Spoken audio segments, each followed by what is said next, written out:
Okay, so you want to own a mini golf course. It seems like the most charming, low-stakes business in the world. A few fake windmills, some colorful obstacles, a bucket of putters, and a happy stream of families paying 10 or 12 bucks a head to knock a ball through a plastic castle. It feels less like a business and more like owning a slice of summer. Simple, fun, nostalgic. What could go wrong?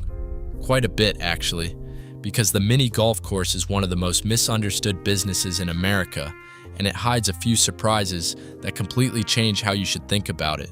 Some of them make it look like a gold mine, and one of them is the single biggest reason these places disappear. By the end of this video, you'll understand why a round of mini golf is one of the highest margin products in retail. You'll understand why the golf itself is almost a sideshow to where the real money is made. You'll understand the brutal, unforgiving math of weather and seasons that can wipe out a whole year. And you'll understand why the most valuable thing about a mini golf course is very often not the course at all. It's the dirt underneath it. Let's start with the surprisingly beautiful economics of a single round of putt-putt. But first, a quick word on where this whole thing came from, because it's a wonderfully strange story. Miniature golf as a national craze exploded during the Great Depression. In the late 1920s and early 30s, a man named Garnet Carter patented a whimsical little course full of fairy tale obstacles and called it Tom Thumb Golf. It caught fire. At the peak, there were an estimated 25,000 miniature golf courses across America, including dozens built on the rooftops of buildings in New York City. Then, like a lot of things in the Depression, the bubble burst and thousands of them vanished. But the idea never died, and a cheap, fun family activity that thrives when people can't afford expensive entertainment has proven remarkably durable ever since. Which is your first clue that this is a sneakily resilient business. Now, back to the economics. Think about what it actually costs the owner when you play a round. You show up, you pay your $12, you grab a putter and a ball that the course already owns, and you walk around a course that's already built and already paid for. That's it. There's no product being consumed. When a restaurant sells you a burger, they had to buy the beef, the bun, the cheese. When a store sells you a shirt, they had to buy the shirt. But when a mini golf course sells you a round of golf, the thing you're buying costs them almost nothing. The ball and the putter get handed to the next person. This means that once the course is built, the profit margin on each additional round of golf is enormous. Nearly every dollar that comes in after your fixed costs are covered drops straight to the bottom line. In the language of business, the cost of goods sold is close to zero. That's a rare and wonderful thing. It's the same reason software companies are so profitable. You build it once, and then you sell access to it over and over with almost no additional cost. So far, this sounds like a dream business. But here's the first twist. That amazing margin is exactly why the golf isn't where the smart operators make their real money. Here's the logic. If the course is the expensive part you've already paid for, then your real job as an owner is to get as many people as possible standing on that course, and then to sell them things while they're there. The golf is the bait. The profit is everything else. And what's everything else? It's the snack bar, where a $2 soft serve ice cream cone and a bag of popcorn carry huge markups. It's the arcade in the corner, where redemption games quietly pull in some of the highest margins in the entire building. And above all, it's birthday parties and group events. A booked birthday party isn't just 10 kids playing around. It's a guaranteed block of admissions, plus a package of food, plus drinks, plus party favors, plus the near certainty that a bunch of parents are going to buy their own snacks while they wait. The upscale versions of this business have figured this out completely.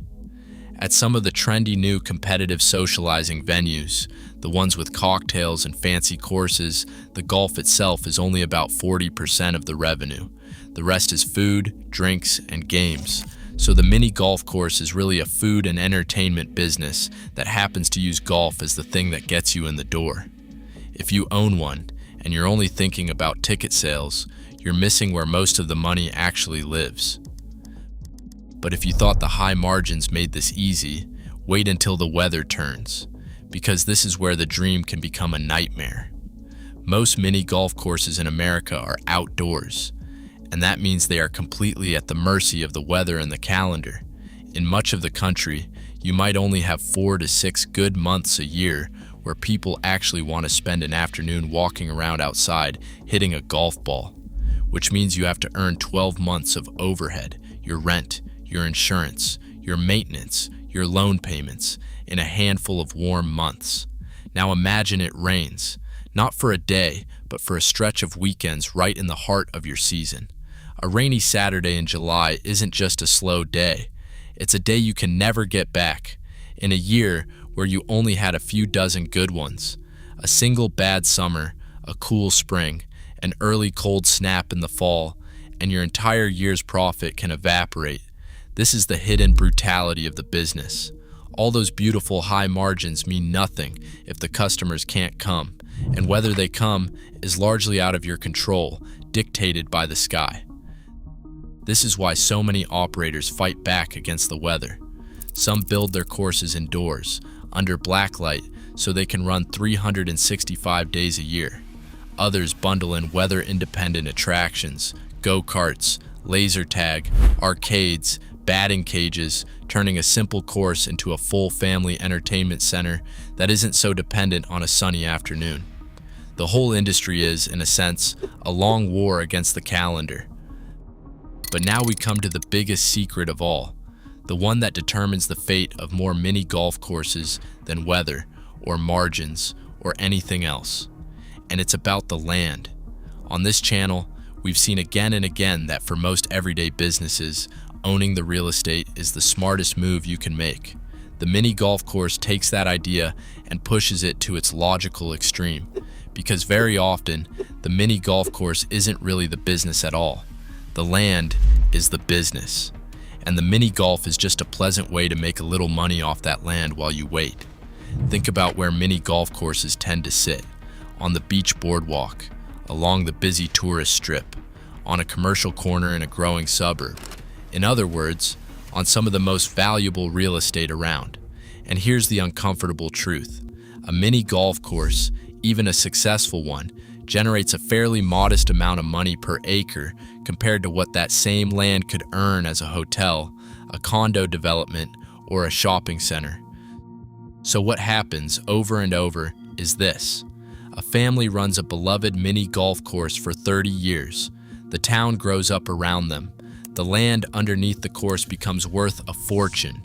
And one day, a developer knocks on the door and offers them more money for the dirt than they could make in a lifetime of selling rounds of golf.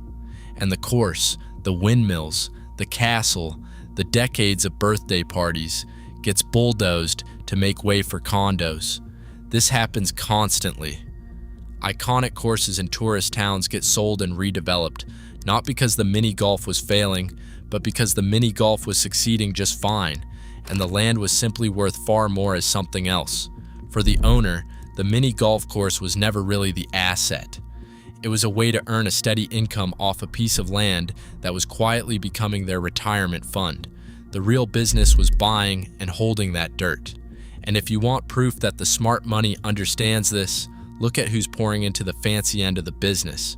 A wave of upscale, adults with cocktails mini golf venues has attracted serious investors, including one chain co-owned by Tiger Woods and backed by a major golf equipment company at a valuation of hundreds of millions of dollars. These aren't nostalgic hobbyists. They're sophisticated operators and real estate players who understand that a mini golf venue can anchor a valuable piece of commercial property while generating high-margin food, drink, and entertainment revenue. When Wall Street money starts building mini golf courses, you can be sure they did the same math we just did and liked the answer. So let's step back and ask the big question everyone's asking these days. Is this business threatened by artificial intelligence? Is a robot going to take it over? And the answer is a refreshing no. Mini golf turns out to be almost perfectly AI-proof. Think about what you're actually selling. A family, walking around outside together, laughing when dad misses an easy putt, a first date, a kid's birthday. That is a physical, human, in-person experience. You cannot download it. You cannot automate the feeling of finally getting a hole-in-one on the 18th. While AI is upending office jobs and coding and writing, it does essentially nothing to the fundamental appeal of a family spending a summer evening at the putt-putt course. The threats to this business are real, but they are old-fashioned ones. The weather, the seasons, and above all, the value of the land. They are not robots. So should you own a mini golf course? Here's the honest picture. Done right, it's a genuinely appealing business. The margins are fantastic. The cost of goods is almost nothing. And if you master the real money makers, the food, the parties, the add-on attractions, you can build something that throws off serious cash in its good months. It's fun, it's beloved, and it's insulated from the technology upending everything else. But you have to respect the two things that will determine your fate. First, the weather and the calendar, which you cannot control, and which demand that you make hay, quite literally, while the sun shines. And second, the land, which may end up being the most important part of the entire deal. Because if you own the dirt under a mini golf course in a growing area, you may find that the best business decision you ever make has nothing to do with golf at all. That's the strange truth of the mini golf course. It looks like a simple, sunny little business about windmills and putters, but it's really a high-margin food and entertainment operation, fighting a constant war against the weather, sitting on top of what is often its own most valuable asset. The golf was always just the excuse. The real game was the ground it was played on. If this changed the way you'll look at the mini golf course on your way to the beach, subscribe. We take apart the economics of one everyday business every week, and the numbers are never what you'd guess.